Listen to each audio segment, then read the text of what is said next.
Hola, hola a todas y todos.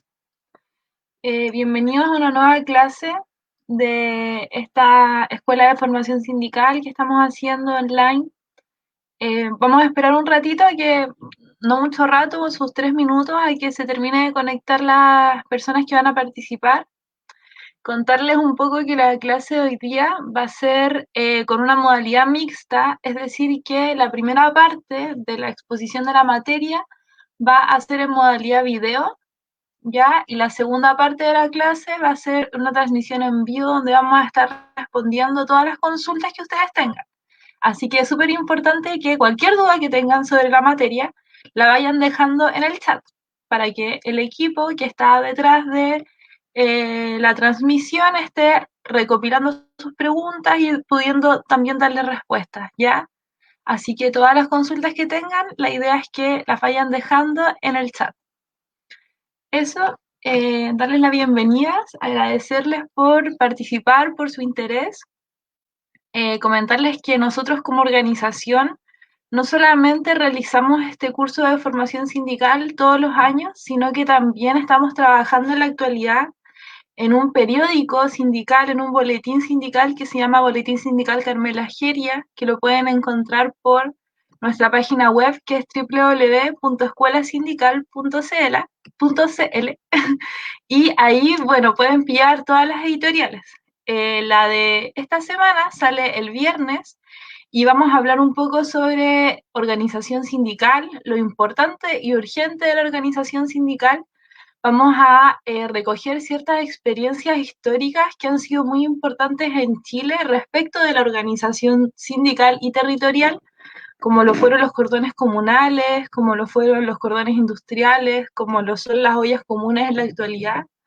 Y también incluye la parte de contingencia laboral que va en todas las editoriales, donde vamos a estar hablando de la ley de servicios básicos, del derecho a la vacuna, entre otras cosas. Entonces ahí que estén muy atentos a nuestras redes sociales, a nuestra página web, que lo vamos a subir el viernes, y también que nos ayuden a difundir, a compartir el material, que de verdad lo preparamos con mucho cariño.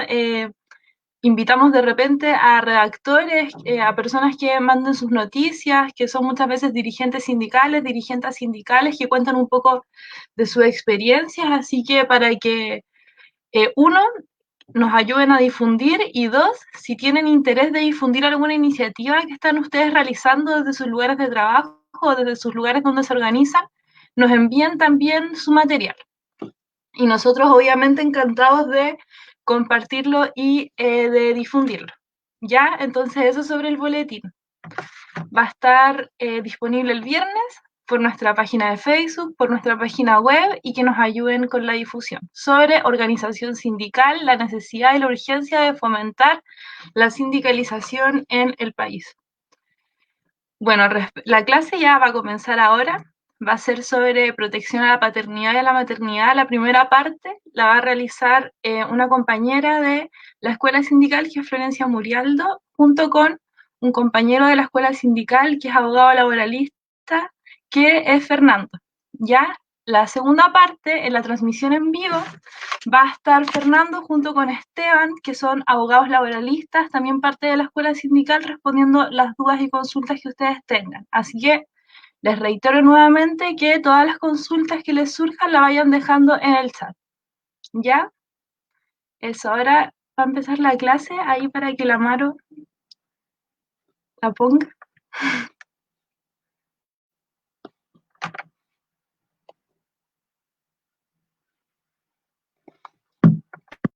Y recuerden mandar sus consultas, no lo olviden.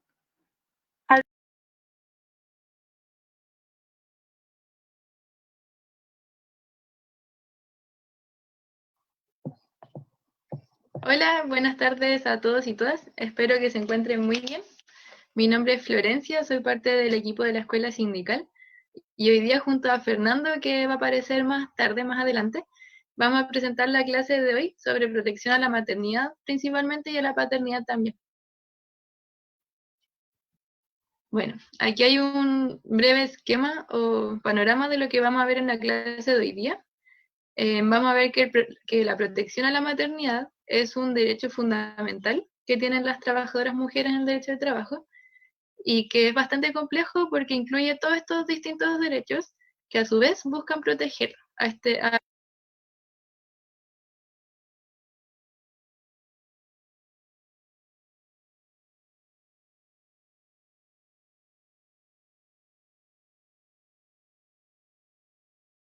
la protección a la maternidad. Entonces, en la clase de hoy vamos a ver unos aspectos generales de la protección a la maternidad. También vamos a ver el derecho de la prohibición de realizar trabajos perjudiciales, los descansos maternales, estos son prenatal, postnatal parental y otros descansos, subsidio maternal, fuero maternal, el derecho a la cuna y a la alimentación, y también otros derechos. Y por último, vamos a terminar con algunos aspectos que son relevantes para la contingencia que vivimos actualmente, y recordarles también que tras el video de esta clase, mi compañero Fernando va a responder algunas preguntas en vivo. Primero, también parte de la introducción tiene que ver con a qué sector de trabajadores a trabajadoras se le aplica estas normas. Se aplica a todas las trabajadoras del sector privado. Todos estos derechos que vimos se aplican a todas las trabajadoras del sector privado. A las trabajadoras del sector público, sea a contrata o de planta, la Contraloría últimamente les ha reconocido prácticamente los mismos derechos que a las trabajadoras del sector privado. Al igual que las trabajadoras honorarios del sector público, también se les reconoce prácticamente los mismos derechos, siendo que antes dependía de lo que estuviera estipulado en su contrato de trabajo, o sea, en su contrato honorario. Pero ahora la Contraloría ha dicho que independiente de lo que esté estipulado en su contrato, va a tener los mismos derechos. Y a las trabajadoras honorarias del sector privado o a las trabajadoras independientes, que es básicamente lo mismo, se le aplica solamente algunos derechos, principalmente el subsidio de maternidad, ya que este no es pagado directamente por el empleador, sino que es pagado a través del servicio de salud.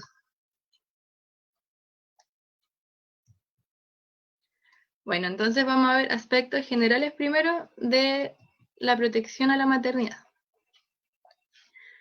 Se trata de un derecho fundamental, como les decía. Esto quiere decir que es inherente a toda persona humana, pero por su naturaleza en este caso es a la maternidad, pero también hay ciertos aspectos que protegen a la paternidad, que vamos a ver a medida que vayamos viendo los derechos.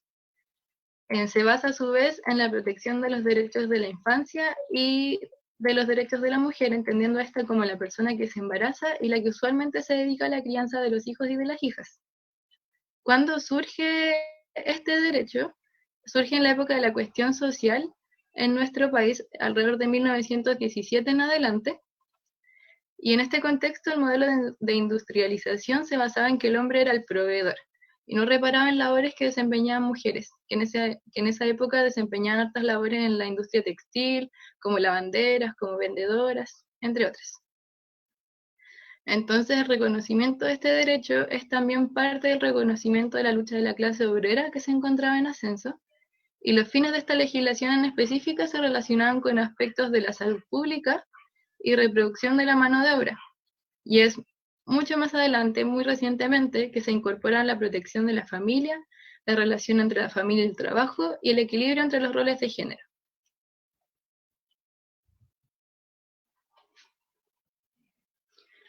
Bueno, el primer derecho que vamos a ver es sobre la prohibición de realizar trabajos perjudiciales, y es que si la trabajadora cumple habitualmente con labores que se consideren perjudiciales para su salud o para su embarazo, el empleador está en la obligación de trasladarla a otro puesto de trabajo sin disminuir su remuneración. ¿Pero qué se entienden como trabajo perjudicial a su salud? El artículo 202 lo contempla y es aquel que implica manipular grandes pesos, aquel que exige un esfuerzo físico, esto incluye el permanecer en pie por largo tiempo, aquel que se ejecuta en horario nocturno, esto es entre 22 y 7 horas, aquel que se realiza en horas extraordinarias de trabajo, aquel que sea declarado como tal, como perjudicial por una autoridad competente.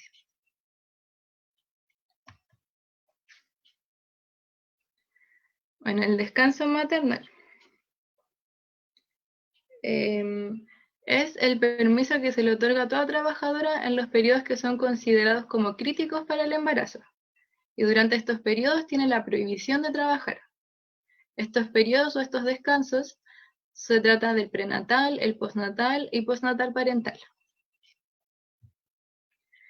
El prenatal corresponde al descanso de 6 semanas antes de lo que esté estimado como la fecha del parto. ¿Se puede ampliar este descanso de 6 semanas? Sí. Se puede ampliar en el prenatal suplementario, que es en caso de que haya una enfermedad durante el embarazo, y se puede ampliar por indicación médica. En el prenatal prorrogado, que es lo que conocemos como parto tardío, es en caso de que se produjera el parto después de las 6 semanas del prenatal. Y este descanso se va a ampliar hasta que nazca el niño o niña, y solamente desde esa fecha se va a empezar a contar para el postnatal. Y a su vez, el postnatal corresponde al descanso de 12 semanas después de la fecha del parto.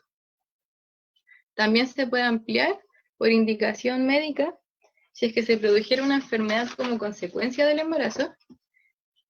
Se puede ampliar también si es que el embarazo se produce el parto se produce antes de la semana 33 de gestación, o que el niño o niña nazca con un peso menor a 1500 gramos. En este caso, el descanso se extiende a 18 semanas.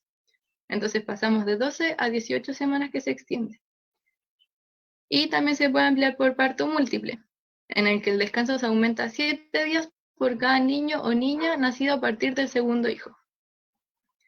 Y si concurren estas dos circunstancias simultáneamente, es decir, que el parto se produzca antes de la semana 33 o que el niño pese menos de 1500 gramos y a su vez ocurra un parto múltiple, el descanso será el de mayor duración. ¿Esto qué quiere decir? Que no es que se sumen los plazos de ambos descansos, sino que el que va a proceder va a ser el que tenga mayor duración.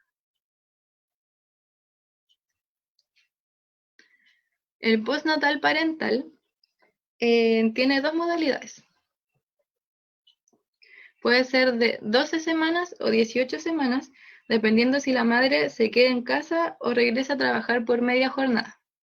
Entonces tenemos la modalidad completa que dura 12 semanas y la modalidad parcial que dura 18 semanas. La modalidad completa es que la mujer se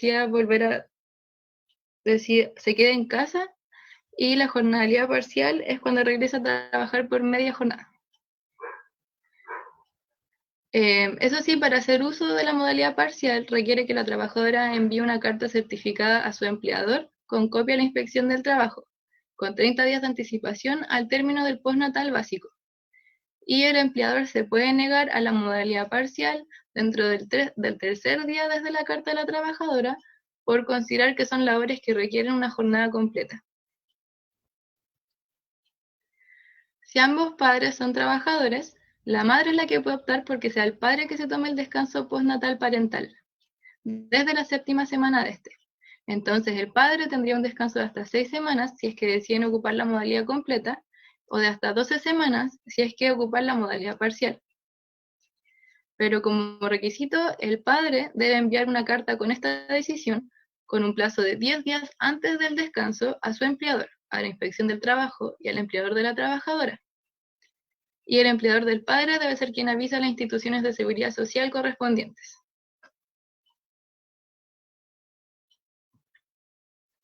Bueno, entonces aquí a modo de repaso, vemos que el prenatal son las 6 semanas antes de la fecha que se esté estimada para el parto.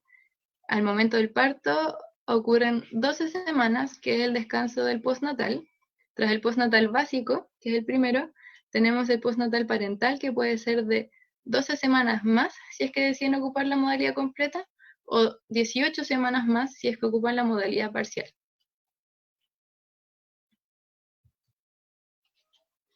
También tenemos otros permisos relacionados con la maternidad y la paternidad. Por ejemplo, el primero, que es el permiso del padre por nacimiento del niño o niña, que son 5 días de descanso pagados y que los puede tomar inmediatamente después del parto de forma de corrida o distribuirlos dentro del primer mes. También tenemos el permiso por enfermedad grave de hijo menor de 1 año que requiere atención en el hogar. De este permiso puede hacer uso el padre o madre, pero a elección de la madre, y va a durar lo que prescriba el médico que trata al menor. Por otro lado, tenemos el permiso por salud de hijo menor a 18 años que requiere atención en el hogar. Este permiso se refiere cuando al hijo o hija haya sufrido un accidente grave o tenga una enfermedad terminal en su fase final o tenga una enfermedad grave, aguda y con probable riesgo de muerte, todo ello acreditado por el médico que está a cargo del menor, y de este permiso puede hacer uso el padre o la madre, también a elección de la madre, y va a durar un máximo equivalente a 10 jornadas ordinarias de trabajo que deben ser recuperadas. Y por último tenemos un permiso contemplado en la ley SANA, que puede hacer uso el padre o la madre de niños mayores a 1 año y menores a 18 años que sufran de cáncer. Este permiso dura máximo 90 días al año y para cada uno de los padres. Entonces ahora nos preguntamos si es que durante los descansos se va a recibir remuneraciones, y sí, la respuesta es sí, porque tenemos el derecho al subsidio maternal, que es un monto que equivale a la totalidad de las remuneraciones y asignaciones que perciba la mujer, y solamente se van a deducir las imposiciones previsionales y los descuentos legales que correspondan. Entonces, este es un monto que se le paga a la mujer que goce del permiso prenatal, postnatal básico, postnatal parental y por enfermedad del hijo. Se financia con el decreto Fuerza de Ley 150, que contempla las prestaciones familiares y tiene un tope de 73,2 UF. Es importante mencionar que no es el empleador quien paga este subsidio, sino que es el servicio de salud, o sea, el servicio de salud a secas. Entonces, ante cualquier problema con el pago de este subsidio, hay que recurrir a la Superintendencia de Seguridad Social. Requiere que el contrato esté vigente al inicio de la licencia médica. Sin embargo, si el contrato termina durante el descanso, la trabajadora va a continuar percibiendo este subsidio maternal, aun cuando se otorgue el desafuero.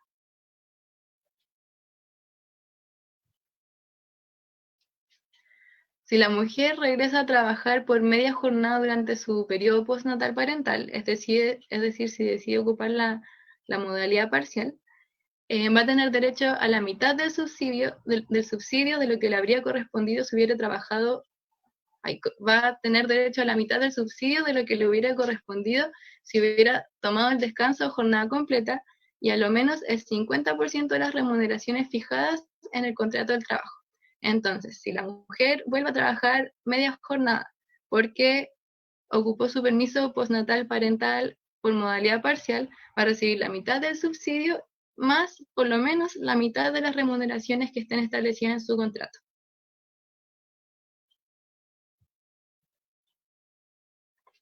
¿Cuáles son los requisitos para recibir este subsidio? Para las trabajadoras dependientes se requieren que tenga 6 meses de afiliación a una AFP con 3 o más cotizaciones previsionales, continuas o discontinuas, dentro de los 6 meses anteriores al prenatal. Sobre las trabajadoras que coticen en forma independiente o modalidad de honorarios, requiere que tenga 1 año de afiliación a una AFP y 6 o más cotizaciones previsionales continuas o discontinuas dentro de los 12 meses anteriores al prenatal. Y también tenemos un subsidio especial por maternidad para aquellas mujeres que no tienen un contrato vigente a la 6ª semana anterior al parto. Estos son generalmente trabajadoras temporeras por obra, servicio o faena. Y como requisito va a ser que tenga 1 año de afiliación a una AFP, 8 o más cotizaciones previsionales continuas o discontinuas de los 24 meses anteriores al prenatal.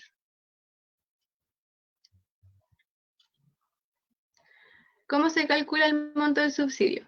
Para las trabajadoras dependientes se calcula sobre el promedio de las remuneraciones, subsidios o ambos que haya percibido en los últimos 3 meses anteriores a la licencia del prenatal. Entonces, el promedio de las remuneraciones de los 3 meses anteriores al prenatal, pero este monto va a tener un tope, que va a ser el promedio de los 3 meses anteriores a la época del embarazo o a la concepción.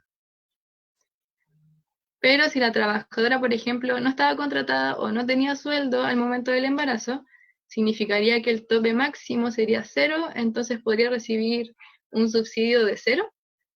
Esto no es así porque se ha establecido que hay un subsidio mínimo diario de 3.236 pesos, esto es la fecha de marzo, entonces reajustable desde marzo de este año. Y para los trabajadores independientes se calcula el promedio de las rentas, subsidios o ambos que hayan percibido 6 meses anteriores a la fecha del prenatal.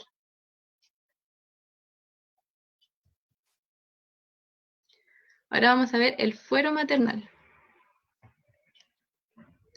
Bueno, primero es importante mencionar que el fuero no es precisamente una protección a secas contra el despido, como dice aquí, sino que se puede despedir al trabajador o trabajadora que tenga fuero siempre y cuando haya una autorización de un juez, que es lo que se va a explicar el Fernando más adelante. Entonces, sí, es una especial protección contra el despido de ciertos trabajadores siempre, y se puede despedir siempre que haya una autorización del juez. Esto puede ser por libertad sindical o por maternidad. Y como en la clase de hoy día nos importa específicamente el fuero maternal, es aquel derecho que tiene toda mujer embarazada o en descanso maternal de no ser despedida por su empleador, sino con una autorización de un juez.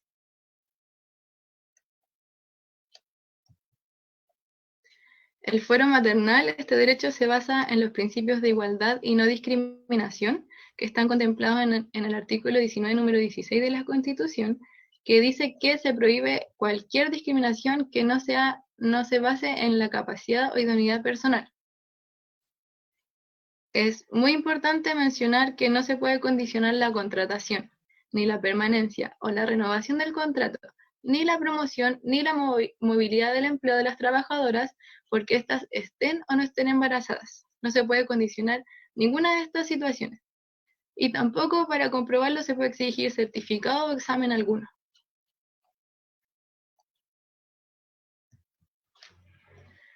Bueno, entonces el fuero maternal como protección contra el despido dura desde la concepción del niño o niña hasta un año después de vencido el permiso postnatal.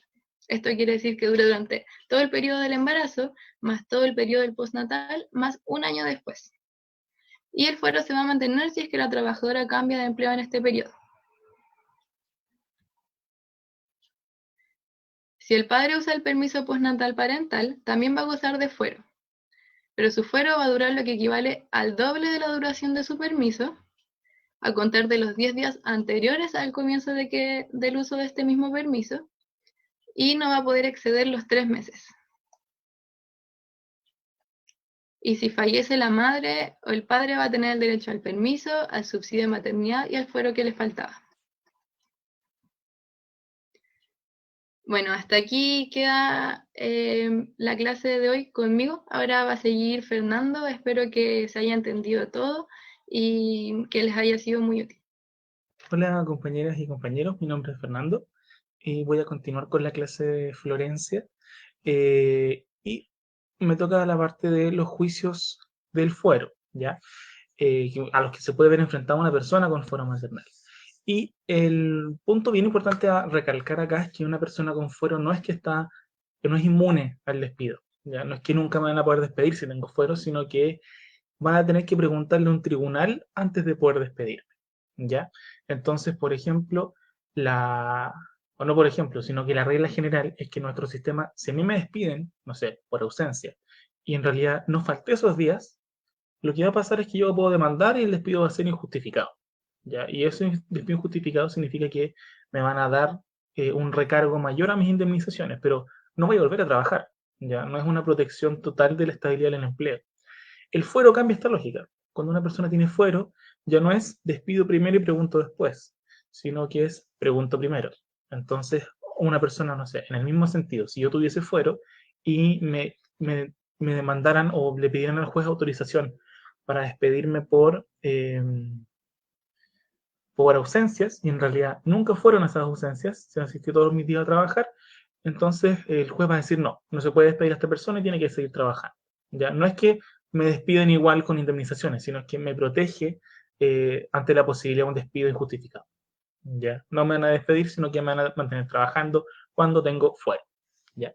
Dicho esto, entonces, bueno, hay dos etapas a las que hay que referirse. Primero, antes del despido, donde se puede provocar un juicio de desafuero, y en caso de un despido irregular con fuero. ¿Ya? Vamos a ver ambos casos. Primero, el juicio de desafuero es esta autorización previa. O sea, es cuando el empleador va donde el juez y le dice, ¿sabe qué? Quiero despedir a esta persona, tiene fuero, así que voy a probar que las causales de despido se produjeron, y cuando las pruebe, quítele este fuero para yo poder despedir. ¿Ya? ¿Por cuáles razones se puede despedir a una persona con fuero? O puede pedirse el desafuero de una persona. ¿Ya? Primero, por el vencimiento del plazo.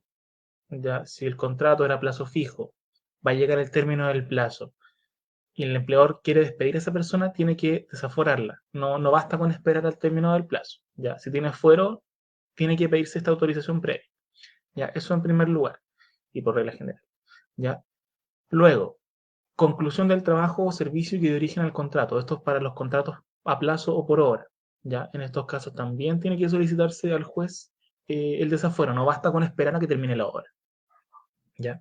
Y en tercer lugar, todas las causales de caducidad del artículo 160 del Código del Trabajo. ¿Ya? Estas son las causales por culpa. ¿Ya? O sea, las ausencias, las vías de hecho, los casos de acoso laboral a la persona que realiza el acoso laboral, eh, poner en riesgo la vida de los trabajadores o de sus compañeros o los bienes de la empresa de forma dolosa. Todo ese tipo de causales son las del 160. Entonces, ¿cuál es el gran ausente, felizmente? Es la del despido por necesidades de la empresa. ¿Ya? O sea, a una persona no la pueden desaforar por necesidades de la empresa. Sí por las otras causales, sí por las del 160, sí por las del 159, número 4 y número 5. ¿Ya? Pero por necesidades de la empresa, ningún juez va a decir que sí. ¿Ya? Entonces, por lo menos hay esa protección ante ese despido que en la gran mayoría de las veces es un despido más o menos de mentira. ¿Ya? Así que eso respecto del despido por necesidad de la empresa. Ahora bien, hablamos de el despido de trabajadora sujeta a contrato, ¿cierto? De contrato a plazo fijo. En estos casos, el juez, o tal vez de forma anterior, una jurisprudencia más antigua, los jueces simplemente verificaban que se cumpliera eso. O sea, llegaba el plazo, el empleador demandaba y el juez decía, sí, perfecto, llegó el plazo y eso es lo único que voy a revisar. ¿Ya? Y bueno, despidamos a la trabajadora o desaforámosla porque ya llegó el plazo. Como si fuese una cuestión tan simple y objetiva. ¿Ya? Pero felizmente los jueces han interpretado de forma adecuada el artículo 174 del Código del Trabajo, porque este artículo es el que regula la posibilidad de desaforar a una persona. Y el juez aquí dice que podrá conceder, ¿ya? O sea, podrá conceder el desafuero si es que se configura la causa, ¿ya?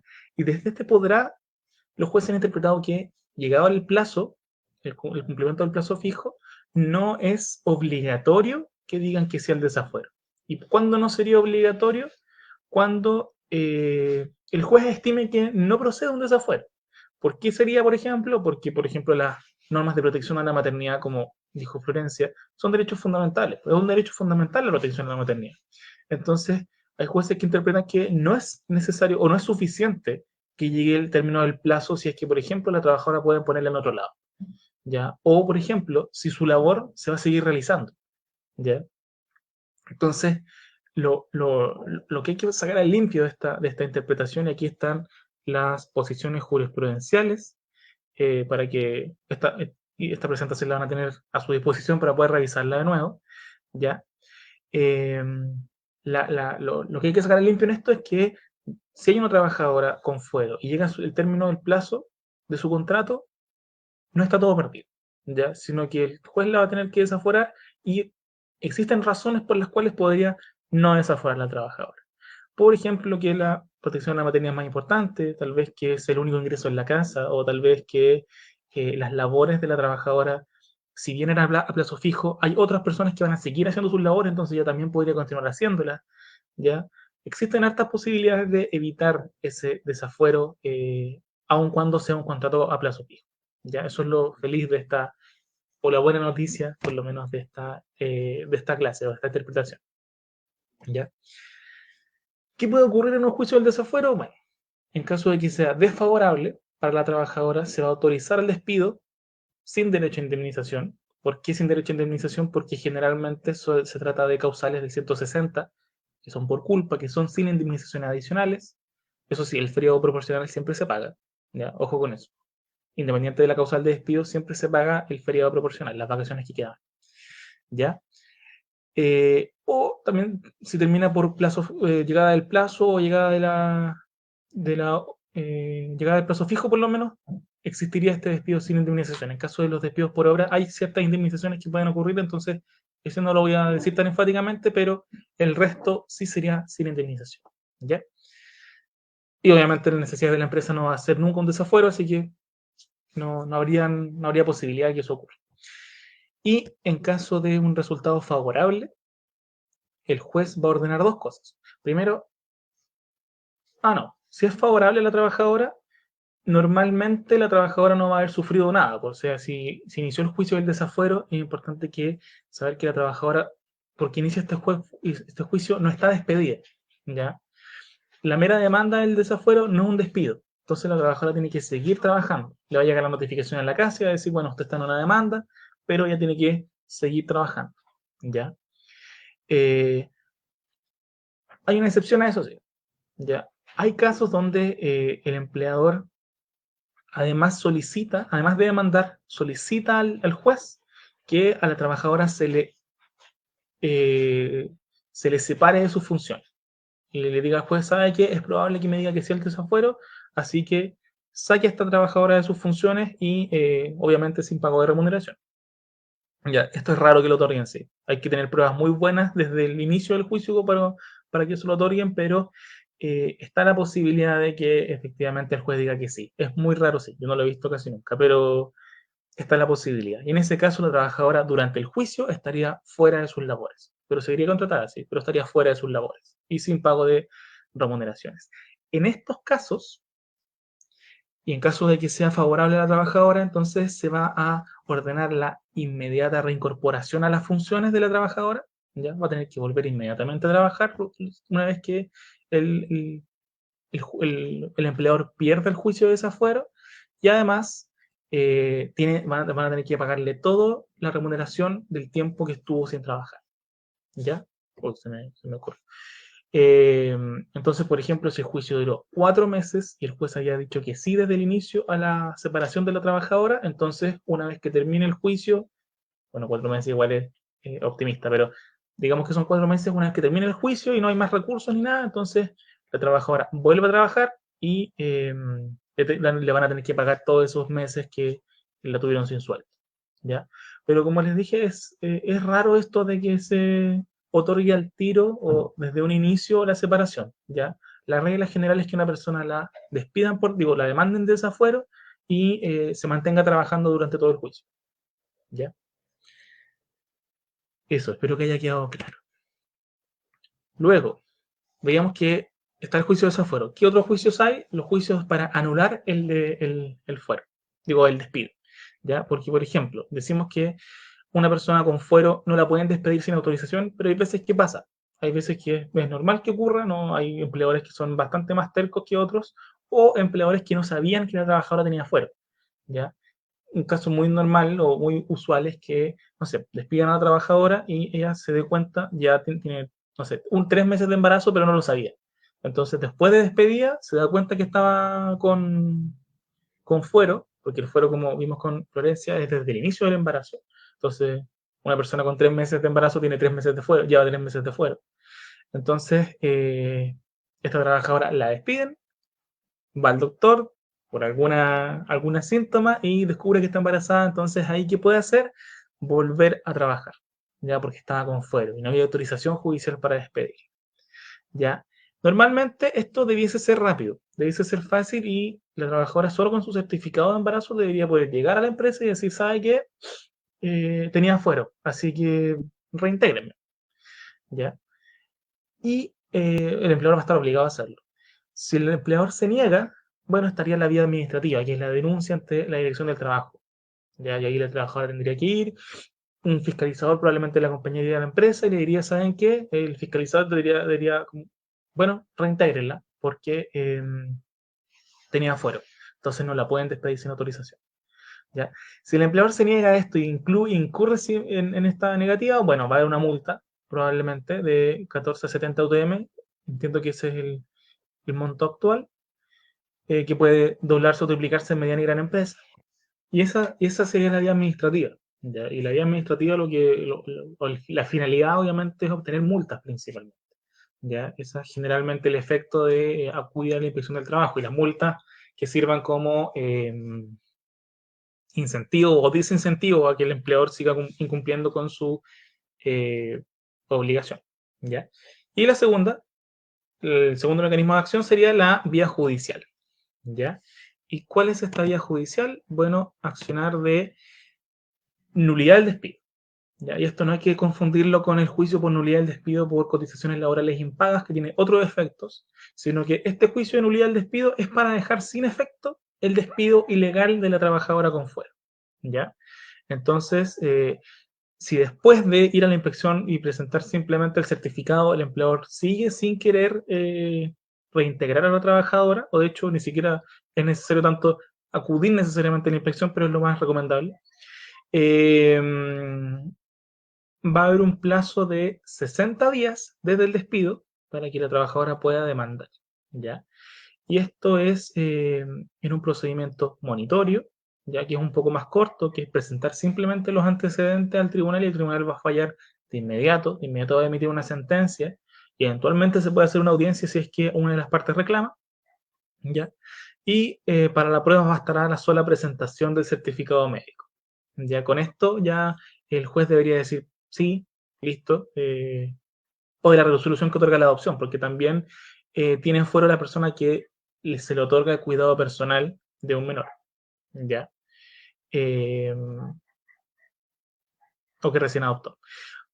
Bueno, y con esta prueba se debería devolver a la trabajadora embarazada a trabajar, ¿ya? Y debería pagársele todo el tiempo que estuvo fuera. O sea, si demandó a los 60 días hábiles o demandó un poco antes, no sé, y estuvo 2 meses sin sueldo, bueno, le van a tener que pagar de vuelta los sueldos que no le pagaron, ¿ya? Porque por el despido, durante el tiempo que el despido se mantuvo en la ilegalidad.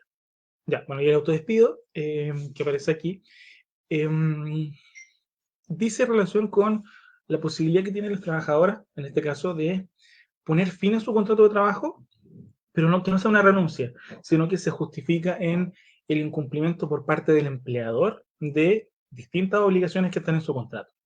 ¿Ya? Entonces, por ejemplo, si no se pagan las cotizaciones previsionales en otro tiempo, o si el empleador incurre en actos de acoso laboral, en esos casos, la trabajadora puede terminar con su contrato y se le van a tener que pagar las indemnizaciones como si fuese un despido injustificado, ¿ya? Años de servicio, más recargo, más indemnización sustitutiva, de manera que no está obligada, aunque el fuero la proteja, a seguir en un trabajo en que le están incumpliendo los derechos laborales constantemente, ¿ya? Entonces, pusimos esta última parte aquí sobre jurisprudencia en caso de autodespido, puesto que la Corte Suprema ya ha dicho varias veces que en caso de que la trabajadora se autodespida y que el autodespido se considere, bueno, válido obviamente, o más que válido, conforme a derecho, eh, va a tener derecho, además de las indemnizaciones, a recibir una remuneración por cada mes que le faltaba de fuero. Entonces le van a tener que pagar todo el tiempo que le quedaba de fuero en remuneración, ya que es bastante grande el monto. ¿Ya? Bueno, y vamos a ver otros derechos de protección de la maternidad que son relevantes y que sobre todo en esta época están muy en polémica porque, bueno, aparte por el incumplimiento de los empleadores de esta situación en la pandemia. ¿Ya? Entonces, primero tenemos el derecho a la cuna, que es el derecho que tiene la madre trabajadora en general, o también tiene el padre en algunos casos, en caso de fallecimiento de la madre o que tenga el cuidado personal exclusivo de sus hijos. de disponer de salas cunas para sus hijos e hijas menores de 2 años, tiene que tener menos de 2 años, mientras el padre o madre están trabajando, ¿ya?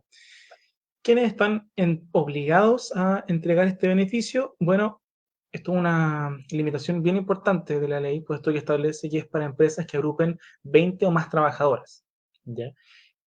O establecimientos comprendidos en centros comerciales e industriales bajo una misma razón social o RUT, que en realidad es en la formalidad una misma empresa, que tengan 20 o más trabajadoras, ¿ya? Y en estos casos tiene que otorgársele este derecho que se puede cumplir de varias formas, ¿ya?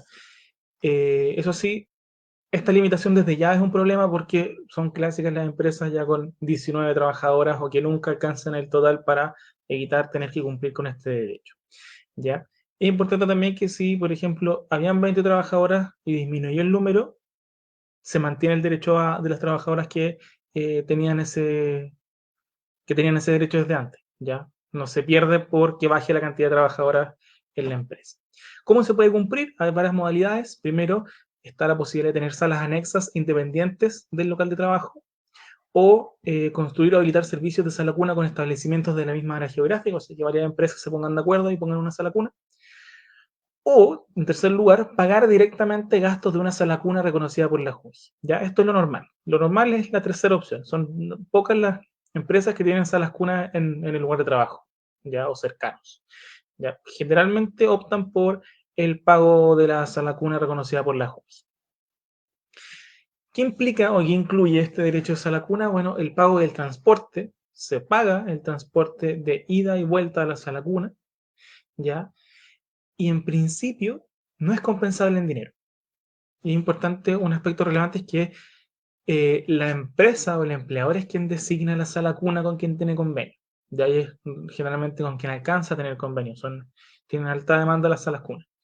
¿Ya? Entonces, en general, el precio que deben pagar a la trabajadora es, o en realidad a la sala cuna se lo pagan, es el costo que cobra la sala cuna. ¿Ya? Ese es el monto. Y en general, no es compensable en dinero, ¿ya?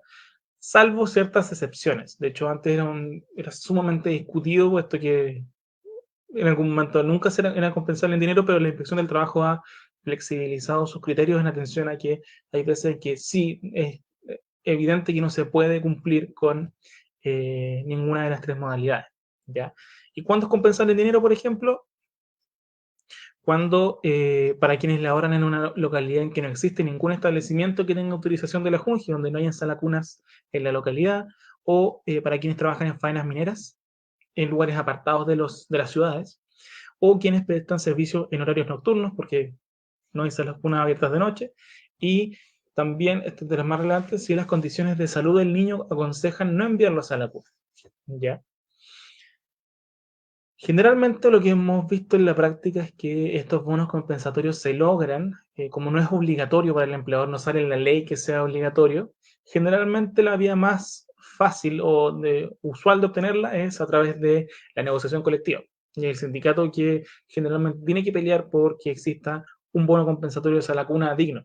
Porque también, como no está regulado esto de la compensación en dinero directamente, hay varios empleadores que aprovechan de pagar menos de lo que cobraría una salacuna. Y la idea de esta compensación de dinero, obviamente, es pagarle a una persona que pueda venir a cuidar al niño o la niña en la casa de la trabajadora durante el trabajo de ella.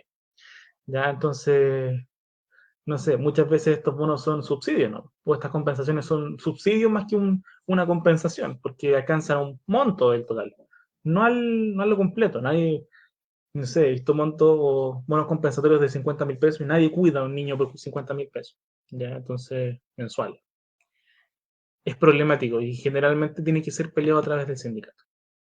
¿Ya? Hay algo que es importante recalcar o mencionar, que actualmente existe un proyecto de ley de salud universal que tiene algunas cosas un poco mejores, pero en general hay muchas críticas que hacerle. Es el proyecto Salud Universal que busca que las personas que no o las que la cobertura de la sala cuna abarque a todos, no solamente a quienes trabajen en empresas con 20 trabajadoras o más, ¿ya? Que igual es una vara bien bien desagradable, ¿ya? O bien poco feliz porque deja a mucha gente fuera.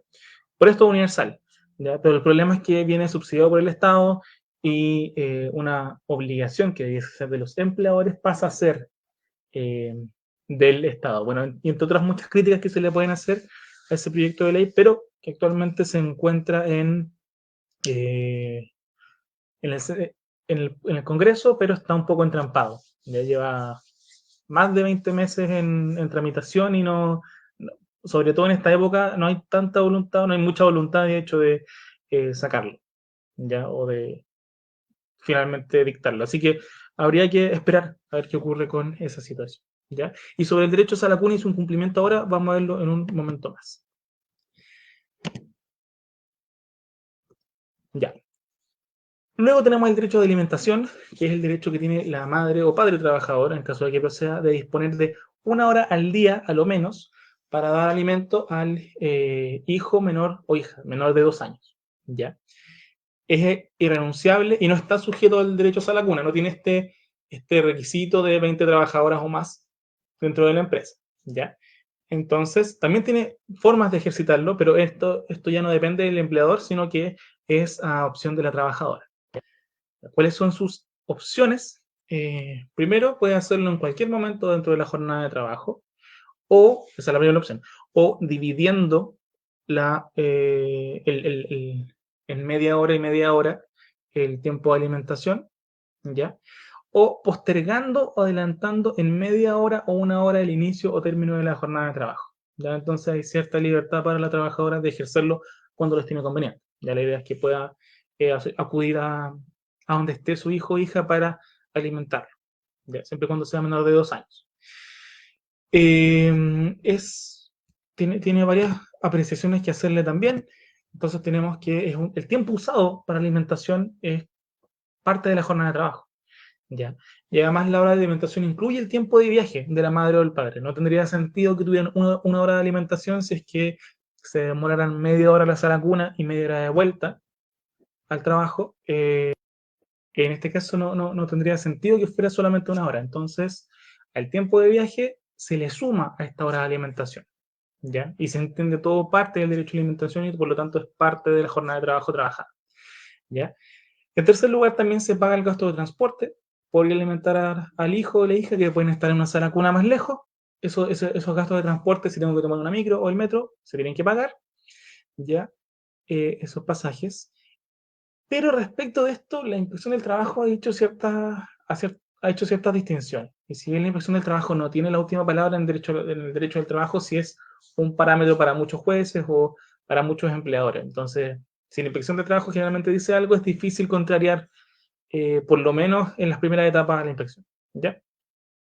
Entonces, ¿qué ha dicho la inspección del trabajo? Que en caso de que la trabajadora haga uso de este tiempo dentro de su jornada de trabajo, o sea, salga del trabajo a alimentar al hijo y después vuelva a trabajar, en ese caso siempre se paga el transporte y se imputa a la jornada la hora de alimentación, digo, el tiempo de viaje hacia donde esté el hijo, ¿ya? Pero cuando se trata de la trabajadora haciendo uso, atrasando su jornada o atrasando el tiempo de entrada o adelantando el tiempo de salida, ¿ya? En 1 hora, cuando deja su horario o su derecho a alimentación para las horas finales o los extremos de la jornada, en ese caso solo se paga el transporte y se imputa el viaje a la hora de alimentación si es que el hijo o la hija está en sala cuna, ¿ya? Si el hijo o la hija están en la casa, entonces no se le tiene que pagar transporte y el tiempo de viaje no es parte de la hora de alimentación. Bueno, ese es el criterio de la inspección. No es tan adecuado o protector de los derechos de los trabajadores, a mi parecer, pero como múltiples veces le hemos mencionado, los criterios de la inspección generalmente atienden a los gobiernos de turno. Entonces, este criterio fue el 2019, donde está este gobierno actualmente, ¿ya? Y sabemos dónde están sus intereses. Pero bueno, además este derecho de alimentación es por cada hijo, o sea, por cada hijo o hija menor de 2 años hay 1 hora de alimentación, si tengo 2 horas de alimentación, y tiene la misma duración para trabajadores jornada parcial o a jornada completa, porque la ley no hace distinción, entonces no importa cuánto dure mi jornada, siempre tengo esta hora de alimentación. Y esto es lo que ha dicho la Dirección del Trabajo también, si no hay acuerdo en cuanto a la alternativa que va a tomar la trabajadora, prima la opción de la trabajadora. Es ella finalmente quien decide, idealmente es por acuerdo, pero la trabajadora es quien decide cuándo y cómo usa su derecho a alimentación. ¿Ya? Eso en cuanto a los derechos adicionales por ahora, ¿ya? O sea, los derechos adicionales de protección. ¿Ya? Lo que vamos a ver ahora último es ya más adecuado a la realidad actual, cómo han respondido a la crisis sanitaria los distintos organismos administrativos, judiciales y varios empleadores. ¿Ya? Eh, Eso, así que la información que vamos a dar ahora es relativamente reciente, relativamente nueva y puede cambiar un poco, pero esto es lo que hemos encontrado hasta ahora. ¿Ya? Y dentro de estos asuntos bastante importantes tenemos en primer lugar lo que ha ocurrido con la protección a la maternidad y el deber de protección de la salud de los trabajadores, de la salud y seguridad de las trabajadoras y trabajadores dentro del estado de pandemia. ¿Ya?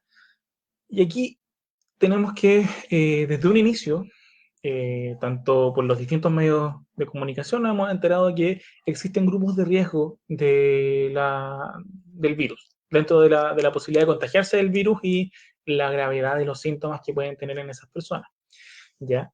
Y ante esto fueron los sindicatos muchas veces los que actuaron primero, demandando a sus empresas, señalando que mantenían trabajando, bueno, entre otras varias cosas o varios incumplimientos, tenían trabajando a gente en grupo de riesgo mientras estaba esta pandemia latente en todo nuestro país, ¿ya? Y que aquí lo más prudente era mandar a las personas en cuarentena pagándoles sus remuneraciones, ¿ya? Y aquí tenemos ciertos casos, como sabemos todos, las autoridades no han actuado muy rápidamente, sino que lamentablemente han tenido que actuar los tribunales, ¿ya? Y acá tenemos tres causas específicas, ¿ya?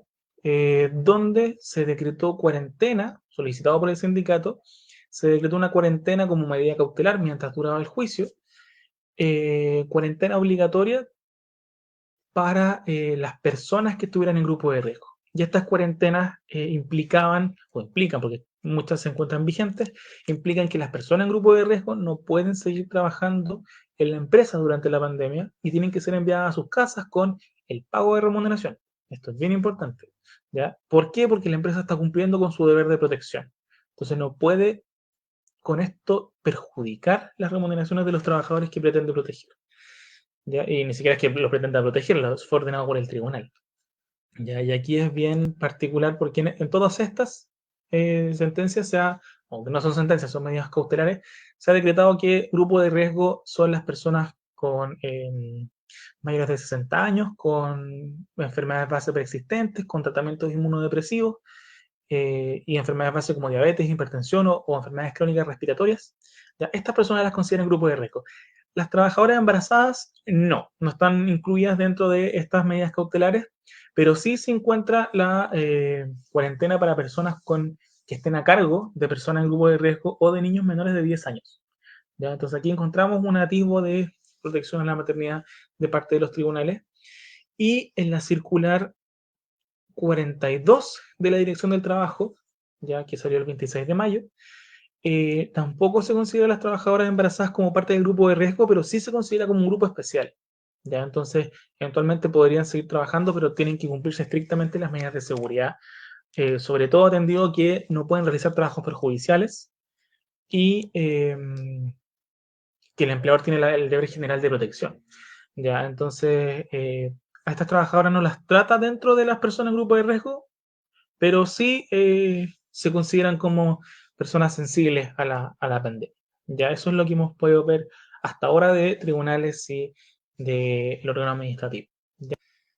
¿Ya? Eso sí, obviamente estas son sentencias recientes, esta es una circular reciente, esta circular 42 no es un dictamen, es un documento que obliga solamente al funcionamiento de la inspección, no es un dictamen que interpreta la ley.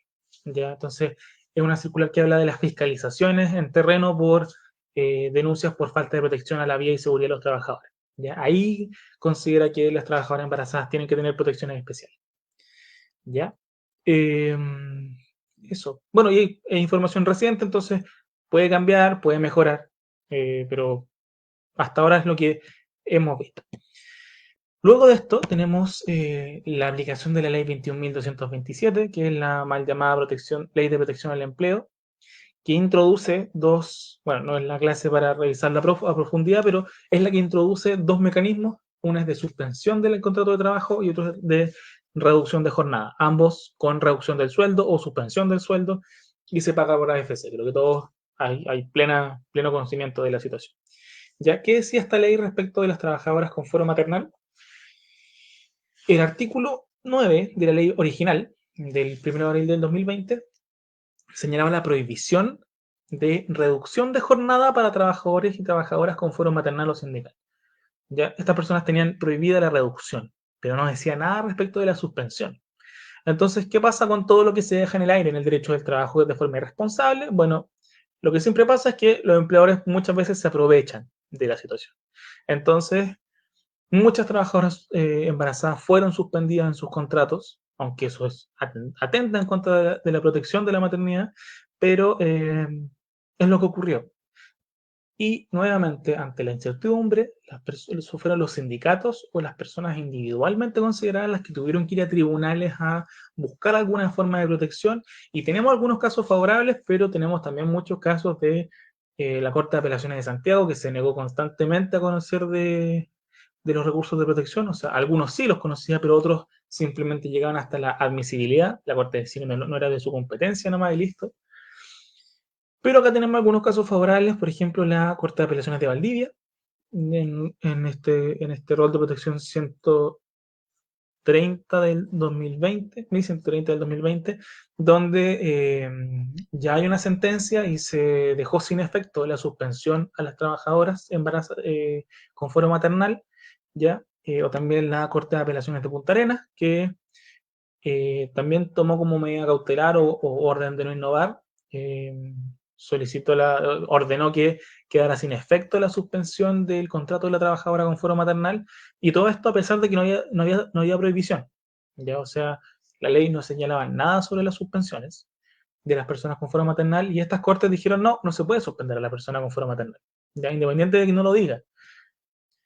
Y aquí en el segundo juzgado de letras del trabajo de Santiago también encontramos una medida cautelar bastante sensata, donde también existía una trabajadora que demandó porque, no recuerdo si era una trabajadora o un sindicato, pero había una demanda porque habían trabajadoras embarazadas suspendidas o con fuero maternal suspendidas en sus contratos, y el análisis que hizo el juez fue que comparó la suspensión del contrato con un despido. Entonces dijo, las suspensiones son parecidas a un despido y las personas con fuero maternal están protegidas de los despidos. ¿Ya? Entonces es contrario a derecho que exista una suspensión del contrato simplemente atentando en contra del fuero maternal. Y en las cortes de apelaciones, en estas causas, encontramos razonamientos parecidos, o sea, de que la suspensión del contrato de las trabajadoras atenta contra su estabilidad en las remuneraciones, en el sustento que son para su hogar y en la protección que la ley otorga a las trabajadoras, como vimos, tanto en cuanto al derecho de los niños a ver provistas sus necesidades de vida, como el derecho de las mujeres a estar protegidas ante medidas, por ejemplo, como el despido en caso de embarazo o fuero maternal. ¿Ya? Luego, eso sí, en un segundo momento, esta ley fue modificada por la ley corta 21.232, ¿ya? Del 1 de junio del 2020, salió bastante tarde y aquí podemos apreciar que hubo bastante lobby para evitar que saliera rápido esta ley. Y en el artículo 6 bis de esta nueva ley, que modifica la Ley de Protección al Empleo, se adiciona la inaplicabilidad de normas de suspensión del contrato de trabajo a las trabajadoras con fuero maternal. ¿Ya? Entonces, ahora se ratifica que efectivamente las suspensiones no corresponden o no corran respecto de las trabajadoras con fuero maternal. ¿Ya? Pero esta ley tiene dos problemas bastante graves. Primero, la ley no tiene efecto retroactivo. O sea, tiene efecto retroactivo, pero respecto de ciertas cosas. Respecto de algunas cosas como las cotizaciones previsionales, la ley dice ya, estas normas se aplican desde el 1 de abril, no desde el 1 de junio. ¿Ya? Pero como esta parte no tiene efecto retroactivo, la ley no regula qué pasa con las trabajadoras que fueron suspendidas entre el 1 de abril, cuando salió la ley original, y el 1 de junio, cuando se realiza esta modificación. ¿Ya? Entonces, si no tenemos criterios de qué es lo que va a pasar con esas trabajadoras, un empleador perfectamente puede entender que está bien haberla suspendido o que tienen que mantenerse en suspensión. ¿Ya? Y si la ley no lo resuelve, van a tener que resolverlo otros organismos, como por ejemplo han tenido que hacerlo los tribunales, ¿ya? O los sindicatos a través de las demandas de tribunales, dejándole una situación de incerteza jurídica que perfectamente podría haberse arreglado, pero obviamente hay intereses mayores en estos tratamientos, ¿ya? Así que lo bueno es que ya hay sentencias que dicen que la suspensión de antes no se podía aplicar a las trabajadoras tampoco, ¿ya? Y habrá que, lamentablemente, pelear en esos ámbitos la protección de las trabajadoras con fuero maternal, ¿ya? Y otro problema de esta ley corta es que no resuelve solamente dice que no se aplican las normas de suspensión del contrato a las trabajadoras con fuero maternal. Entonces, eso la deja en una situación anterior a la ley, anterior a la ley 21.227. Y el problema con esto es que la Inspección del Trabajo, antes de esa ley, decía que igual se podían suspender los contratos. No sé si recuerdan el polémico dictamen de la Inspección del Trabajo, pero ese es el criterio de la Inspección del Trabajo últimamente de que, claro, cuando hay fuerza mayor, se puede suspender el contrato y suspenderse, por lo tanto, el pago de las remuneraciones, si es que es un acto de autoridad. Ya, esa discusión que se dio, normalmente, obviamente, probablemente se dé de la misma forma con estas personas que quedan fuera de la ley 21.227. ¿Ya? Y no resuelve qué pasa con ellas. Probablemente, o lo más sensato, lo más eh, acuerdo al derecho del trabajo, a mi parecer, debiese ser obviamente que tampoco se les puede suspender por fuerza mayor y sin la ley. ¿Ya? Y deberían protegerse sus remuneraciones y la estabilidad en el empleo de estas personas, pero claro, no está resuelto y son los tribunales los que van a tener que tener la palabra en esta situación. Y tribunales que se encuentran ya en su operación bastante estancados, entonces todo conspira en contra de la protección en estos casos. ¿Ya? Y quedan los últimos dos temas. Primero, el derecho a la cuna en la pandemia y teletrabajo. ¿Ya? Esto fue resuelto por la Dirección del Trabajo, o por lo menos regulado en una parte, ya que este dictamen habla del teletrabajo en caso de el derecho a la cuna y también se extiende respecto de la sala cuna en la situación de pandemia. ¿Ya? Y señala que las partes, obviamente en esta época, hay una imposibilidad de cumplir con sala cuna dentro del, eh, de la empresa o con otras empresas o la sala cuna designada por el empleador. ¿Ya? Es imposible cumplir con esa obligación y lo que dice la Inspección del Trabajo es que las partes en estos casos, primero, el empleador no está obligado a otorgar la sala cuna en casos de catástrofe como esta, donde fueron cerradas todas las salas cunas, y que las partes pueden pactar un bono compensatorio, ¿ya? Equivalente a los gastos de cuidado del hijo, a modo de cumplimiento del derecho a la cuna. Y es nuevamente remitiendo a lo que decíamos antes, o sea, generalmente estos bonos compensatorios no son obligatorios para el empleador, tienen que ser negociados dentro de la empresa y muchos empleadores no van a querer negociar con trabajadores que no estén en un sindicato o que no estén protegidos por algo más, ya que no tengan poder negociador. Esa es la gracia de estar en un sindicato, que hay poder negociador para poder decir estas cosas a la empresa y proteger el derecho de las trabajadoras en estos casos. Entonces, claro, lo que dice la inspección es un poco sensato. Si no se puede cumplir, que se haga un acuerdo de un bono compensatorio, pero eso dependerá mucho del poder negociador de las partes, porque no es una obligación o no se establece como una obligación para el empleador. Bueno, y el dictamen también se refiere al teletrabajo o trabajo a distancia, donde señala que el derecho a la cuna es igualmente exigible y tiene sentido, ya que por estar trabajando en teletrabajo no pierdo ninguno de los derechos laborales. ¿Ya? Pero, y también establece esta posibilidad de pactar un bono compensatorio. ¿Ya? Pero el problema es que y tal vez no es de la inspección en este caso el deber, pero las autoridades no se han hecho cargo de qué ocurre con el teletrabajo y el cuidado de los hijos.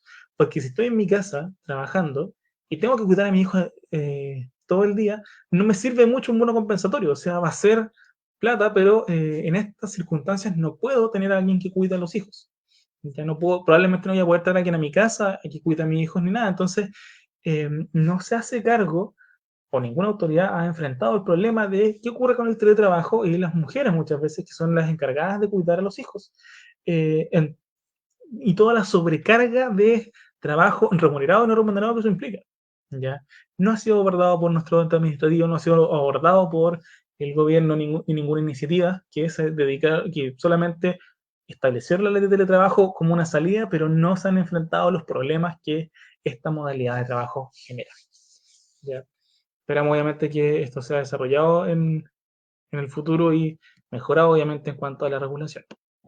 ¿Ya? Y por último, lo que nos queda ver es el proyecto de ley que extiende el postnatal. ¿Ya? Actualmente este proyecto se encuentra en la segunda cámara, en el Senado, para su aprobación. Esto el 15 de junio del 2020, es donde verificamos esta información. Y el proyecto que extiende el postnatal, bueno, ha sido una pelea bien importante y que actualmente se encuentra paralizada. ¿Ya? El contenido buscaba aumentar primero el descanso prenatal de 6 a 10 semanas en caso de estado de catástrofe, además de extender el descanso postnatal y postnatal parental que terminan durante el estado de catástrofe, extenderlos hasta el final de este estado, ¿ya? Además de extender el permiso del cuidado por enfermedad de hijo menor de 1 año que termina durante también este estado de catástrofe, suspendiéndolo hasta el final de la situación de pandemia, y extendiendo el fuero maternal que terminara durante el estado de catástrofe. O sea, todos los derechos de permiso, fuero y descanso que se extendieran para el final del estado de catástrofe, ¿ya? Que es básicamente para darle una tranquilidad a las trabajadoras que se han visto en la necesidad de seguir cuidando a sus hijos, muchas veces algunas mientras realizan teletrabajo. Entonces, la incompatibilidad muchas veces de estas situaciones redunda en que sea necesario este tipo de medidas para enfrentar la emergencia. Pero, y todo esto tendría un efecto retroactivo el 18 de marzo del 2020, o sea, todos los descansos que hubiesen terminado o los permisos o los fueros que hubiesen terminado durante la pandemia se revivirían, por decirlo de alguna forma. ¿Ya? Afectaría o alcanzaría a todas las personas. ¿Ya? Entonces es un proyecto de ley bastante sensato, pero que ha recibido una oposición tremendamente fuerte en los sectores más pro empresa de este país y hasta el gobierno ha dicho que es inconstitucional. ¿Ya? Porque se trata de un proyecto que implicaría gastos por parte del Estado, pero que no, y cuando se trata de proyectos que tengan estas características, tienen que venir del presidente de la República. Y como este no viene del presidente de la República, sería inconstitucional. ¿Ya? Y esto no solamente implica una incerteza terrible para las trabajadoras y trabajadores que requieren de estas extensiones, sino que además da más argumentos para cambiar la constitución porque evidentemente eso es un punto que está errado, no puede depender del presidente de la República, de una sola persona, que en este caso las trabajadoras tengan seguridad de el cuidado de su salud como la de su familia. Bueno, esa ha sido la clase sobre protección en la maternidad. Esperamos que se haya entendido lo más posible, que se hayan podido resolver sus dudas. Y bueno, hay muchas críticas que hacerle a esta legislación. Obviamente yo creo que ustedes tienen las propias sobre cómo perpetúa los roles de género la legislación, o las pocas responsabilidades y derechos que se le otorgan al padre de los hijos en caso de embarazo, y cómo se carga todo nuevamente hacia las mujeres en el trabajo muchas veces no remunerado. Pero eso, yo creo que, bueno, vamos a seguir con la sección de preguntas y respuestas y consultas, así que eso, probablemente nos veamos en unos segundos más.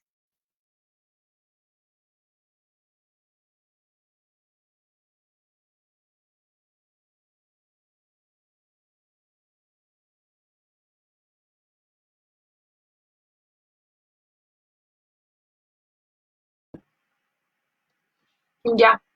Hola de nuevo a todas, a todos, a todes. Ojalá que les haya gustado la clase que hizo Florencia con Fernando. Como siempre, yo les digo que esto de verdad lo preparamos con harto cariño, con harto esfuerzo, así que muchas gracias a todos ustedes quienes se han mantenido asistiendo a nuestras clases.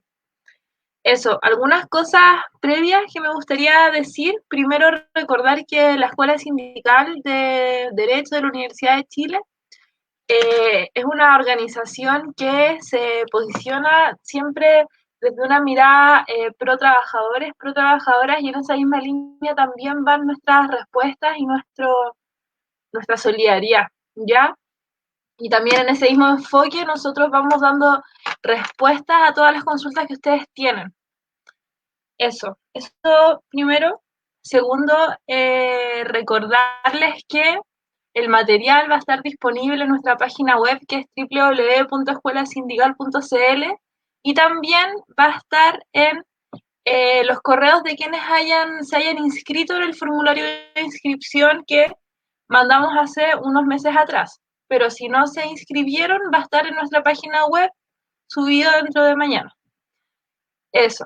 Y quiero aprovechar este ratito antes de que comencemos la parte en vivo de las respuestas a todas las consultas que ustedes mandaron, para recordarles que va a salir el boletín sindical, Carmela Geria, que lo publicamos por nuestra página web, www.escuelasindical.cl, y también por nuestra página de Facebook, que la edición de este mes va a ser sobre la importancia, la necesidad y la urgencia de fomentar la organización del sindical, de fomentar la conformación de sindicatos, de por qué es importante organizarse en los lugares de trabajo, y no solamente en los lugares de trabajo, sino también en todo espacio que nos dé la posibilidad de organizarnos y solidarizar con compañeras y compañeros. Así que eso, para que estén muy atentos a nuestras redes sociales y nos ayuden con la difusión, que siempre es bienvenido para este trabajo que nosotros realizamos. Eso, ahora viene la parte de respuestas a todas las consultas que ustedes fueron dejando ahí.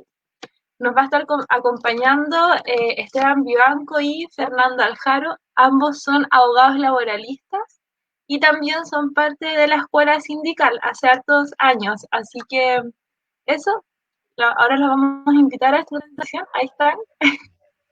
Y vamos a estar ahí respondiendo a todas lo que son sus consultas, ¿ya?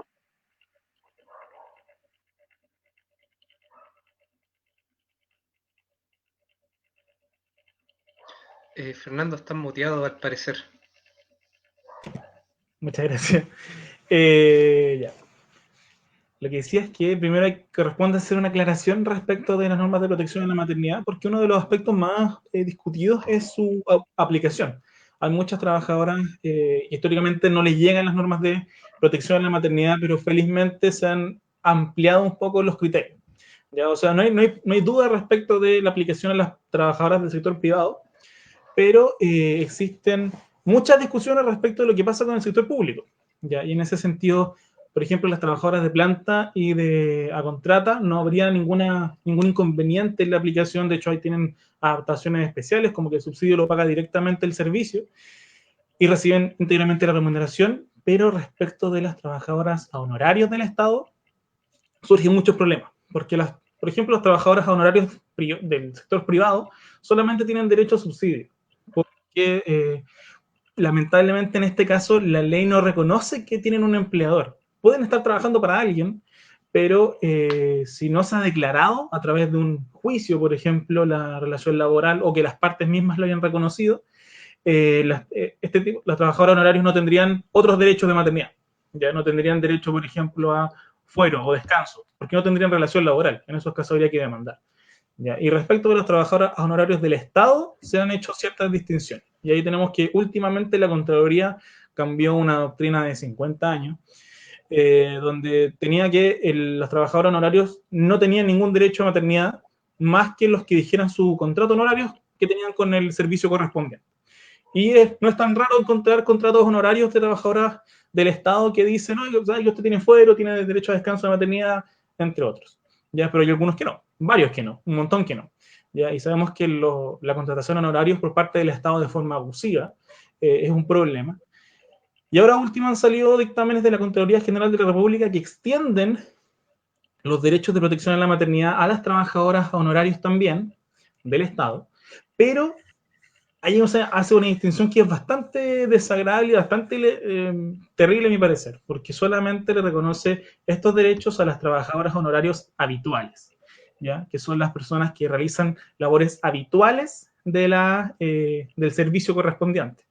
ya, tal vez para cometidos específicos, para habituales. Y ahí uno entra en la disyuntiva, como las trabajadoras honorarias habituales deberían estar a contrata o a planta o con contrato de trabajo, no estando a honorarios. ¿Ya? Entonces ahí la Contraloría intercede y dice que solo estas personas tienen derecho a la protección de la maternidad.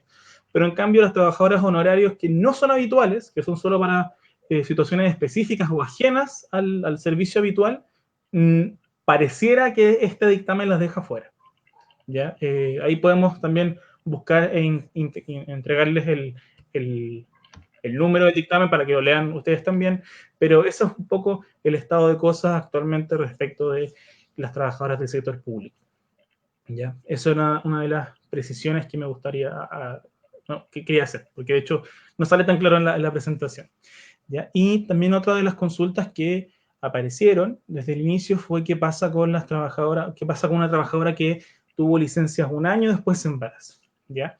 Estos casos tampoco están tan claros, pero lo que dice la ley es que tienen que buscarse las últimas 3 remuneraciones. Lo que estábamos conversando con Esteban es que lo que debería hacer es que se le pague considerando las 3 últimas remuneraciones anteriores a la licencia médica. Pues. Y a buscar las 3 remuneraciones más próximas y calcularlo desde ahí. ¿Ya? Y en caso de que no fuese así, la ley igualmente establece por lo menos siempre un subsidio de maternidad mínimo. Ya las trabajadoras que tengan derecho al subsidio de maternidad, independiente de que se cumpla o no con este tope que señalaba Florencia en la presentación, siempre tienen derecho a un subsidio mínimo diario, que es como de 3.200.000 pesos. No es mucho, es bien poco, pero por lo menos siempre está eso. Ya no podría privársele completamente de su derecho a recibir un subsidio. ¿Ya? Eso por mi parte. Bien, otra de las preguntas que llegó, si bien se tocó en la presentación, era referente al dictamen 1884 del 11 de junio, el cual viene a interpretar la parte de teletrabajo con el derecho a la cuna.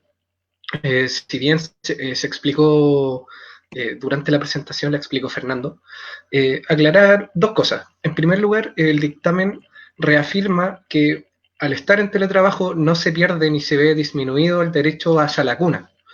Y en realidad todos los derechos laborales, la cuna inclusive, dentro de teletrabajo no se tienen que ver perjudicados y no se ven aminorados por el hecho de estar en teletrabajo, inclusive el de la cuna.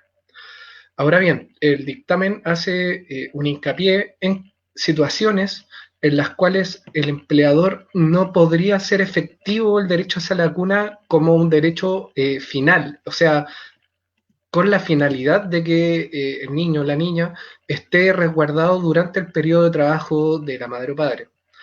Este derecho, el dictamen precisa que se puede aplicar de 3 formas. En primer lugar, creando y manteniendo una sala cuna anexa e independiente a los lugares de trabajo, teniendo una sala cuna o contratando unos servicios de esta, una sala cuna que esté dentro del territorio geográfico, o pagando directamente a una sala cuna que esté reconocida por la Junta Nacional de Jardines Infantiles.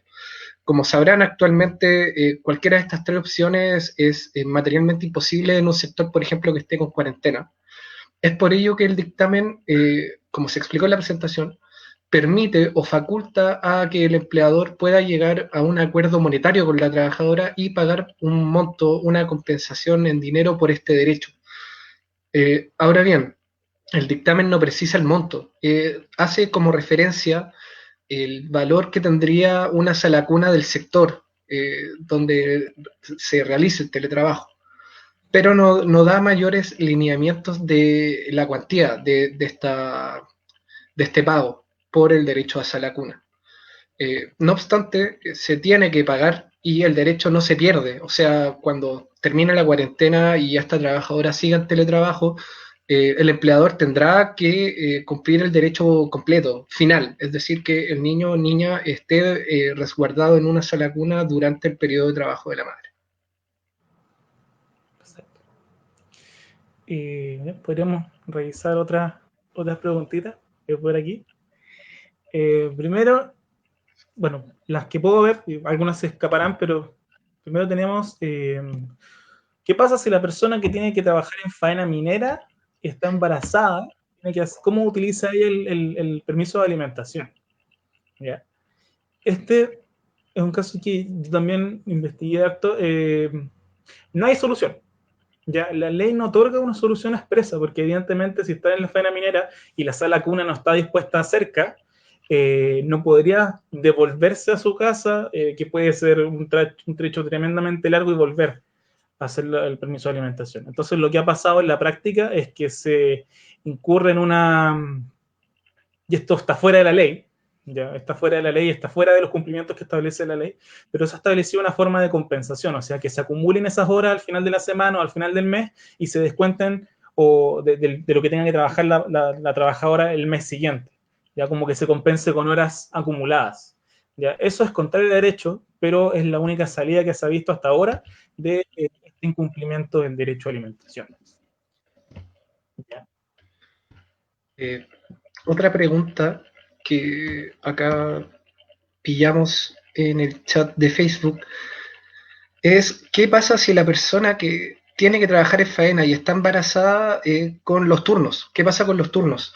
Bueno, como revisamos en la presentación, el empleador tiene la obligación de adaptar el trabajo de esta trabajadora embarazada en condiciones que sean propias, adecuadas para resguardar la salud de ella y del niño o niña que está por nacer. En ese sentido, por ejemplo, el trabajo nocturno está expresamente prohibido. Ahí tendría que adaptar ese turno o adaptar la malla de turnos con una regularidad que permita que esos turnos se desempeñen, se desenvuelvan durante el día, es decir, que sean turnos diurnos. Esa sería la respuesta que le podemos dar a la pregunta respecto a los turnos de una mujer embarazada. Perfecto. Aquí hay otra pregunta que hace Jeremías, que señala que donde trabaja hicieron un catastro de padres con hijos menores de 2 años, seguramente para evitar que ellos vuelvan a un eventual regreso al trabajo. Son profesores de una corporación municipal. Y en su momento, en la presentación, me dio la impresión de que la ley protege a padres con hijos menores de 10 años. ¿Qué relación tienen estas afirmaciones? Ya. Esta es una muy buena pregunta, tiene mucho sentido. Lo de los hijos menores a 10 años, por lo menos donde nosotros hemos visto que apareció este estándar, porque claro, un estándar que parece bien sensato, pero nosotros lo hemos visto en sentencias, ¿no? ¿Ya? Y sentencias que dicen relación con casos de sindicatos que demandaban a la empresa y decían, ¿sabe qué? Se están incumpliendo medidas de seguridad, se mantiene gente en grupos de riesgo trabajando actualmente, y en ese caso se establecía el grupo de riesgo de quien se encuentre a cargo de un menor de 10 años. ¿Ya? Pero ese es un estándar que puso el tribunal.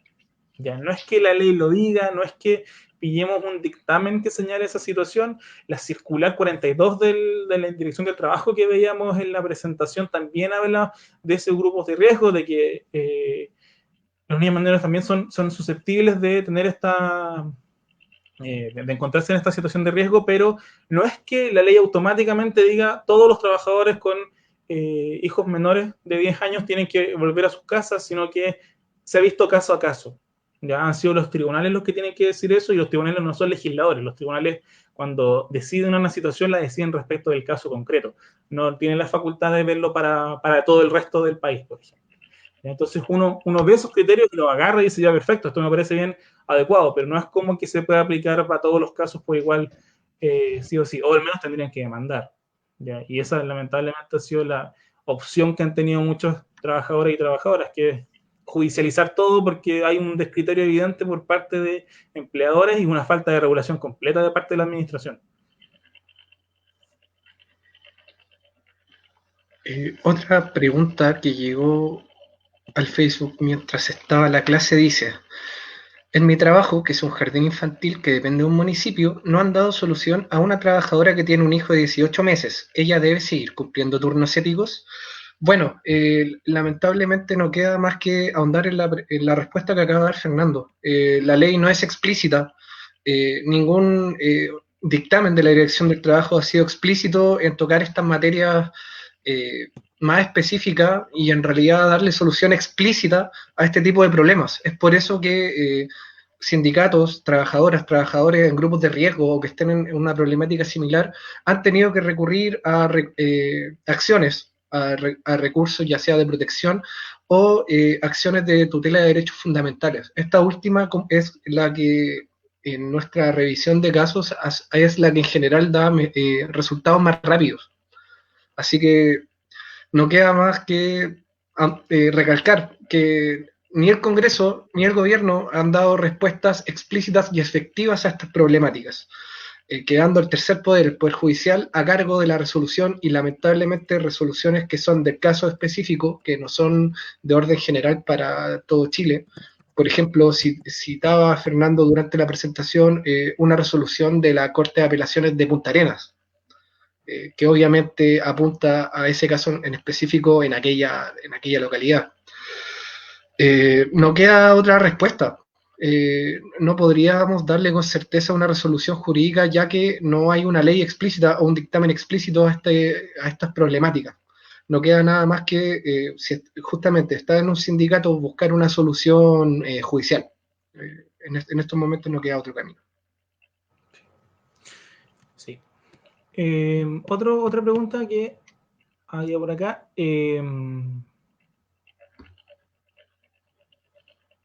Aquí está.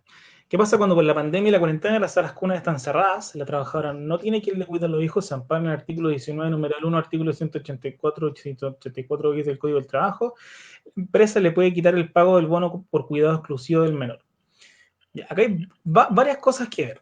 Varias cosas que ver. Porque primero, el pago del bono por cuidado exclusivo del menor no es una, como dice el dictamen que realizó Esteban, y lo que dice la ley es que los derechos a la cuna se cumple en especie. O sea, yo tengo que. El derecho a la cuna tiene 3 modalidades de cumplimiento y ninguna de esas es el pago de un bono compensatorio.